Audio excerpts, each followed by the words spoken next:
বন্ধুরা, আপনি কি জানেন বছরে এমন একটি দিন আছে যেদিন উপবাস রাখলে আপনার জীবনের বড় বড় পাপও মুছে যেতে পারে। হ্যাঁ বন্ধুরা, আমি কথা বলছি বড়দিনী একাদশী সম্পর্কে। শাস্ত্রে বলা হয়েছে এই একাদশী পালন করলে শুধু পুণ্যই নয়, জীবনে দুর্ভাগ্যও দূর হয়। কিন্তু প্রশ্ন হলো কিভাবে পালন করবেন, কি ভুল করলে ফল পাবেন না, আর এর পিছনে আসল গল্পটা কি, সব জানতে ভিডিওটা শেষ পর্যন্ত দেখুন।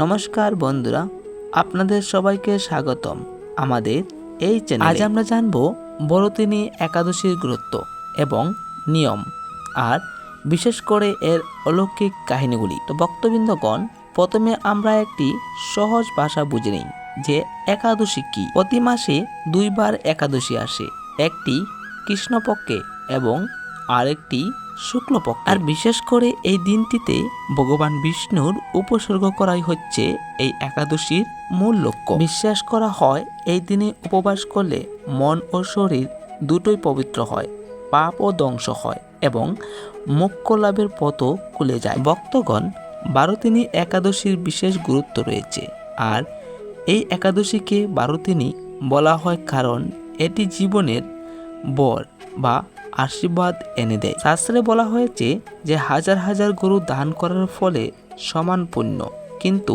এই দিনে এই উপবাস করলে আর এই একাদশীকে পালন করলে বড় বড় যজ্ঞ করার থেকেও বেশি ফল পাবেন। যারা দরিদ্র, কষ্ট বা সমস্যায় ভুগছেন তাদের জন্য এই একাদশী খুবই শক্তিশালী। ভক্তবৃন্দগণ, এবার শুনুন পুরাণের একটি নতুন কাহিনী। অনেকদিন আগে এক রাজা ছিলেন, তার নাম ছিল মন্দতা। তিনি খুব ধার্মিক ছিলেন, কিন্তু একসময় তার জীবনেও অনেক বড় বিপদ নেমে আসে। প্রথমে তার রাজ্যতে এসেছিল বড় একটি দুর্ভিক্ষ, এবং এই দুর্ভিক্ষর কারণে অনেক মানুষের কষ্ট হয়েছিল। তারপর একদিন তিনি দুঃখে একদম কাতর হয়ে ভেঙে পড়লেন। তারপর তিনি কিছুদিনের মধ্যেই বনবাসে চলে গিয়েছিলেন, আর সেখানে তিনি অনেকদিন বসবাস করার পর হঠাৎ একদিন এক মহান ঋষির সঙ্গে ওনার দেখা হয়ে যায়, এবং ওই রাজা মহাঋষিকে সব কিছু খুলে বললেন।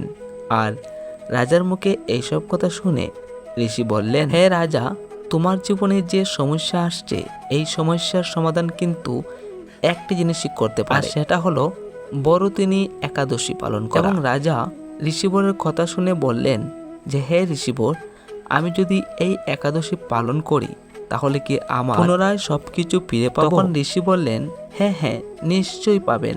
যদি মনে ভক্তি থাকে এবং ভগবানের প্রতি বিশ্বাস থাকে তাহলে আপনি পুনরায় সবকিছু ফিরে পাবেন। ঋষির মুখে এই কথা শুনে রাজা পুরো ভক্তি নিয়ে উপবাস করতে লাগলেন, আর নিরন্তর ভগবান বিষ্ণুর নাম জপ করতে শুরু করলেন। আর এইভাবে কিছুদিন যাওয়ার পরেই তার রাজ্যে আবার সুখ ফিরে আসে, আর সব সমস্যা দূর হয়ে যায়, এবং তিনি আগের থেকেও শক্তিশালী হয়ে ওঠে। প্রিয় ভক্তগণ, এই গল্পে আমাদের একটা জিনিস খুব ভালোভাবে শেখায় যে সত্যিকারের ভক্তি থাকলে ঈশ্বর সব কিছু ঠিক করে দেন। এইবার কথা হলো এই একাদশী কিভাবে পালন করবেন। ভক্তগণ, আগের দিন থেকে আপনি নিরামিষ খাবার খান এবং মন পরিষ্কার রাখুন। আর এই একাদশীর দিন সকালে স্নান করুন আর ভগবান বিষ্ণুর পূজা করুন। তো আমার প্রিয় ভক্তগণ, আজকের ভিডিওটি আমি এখানে শেষ করে নিচ্ছি।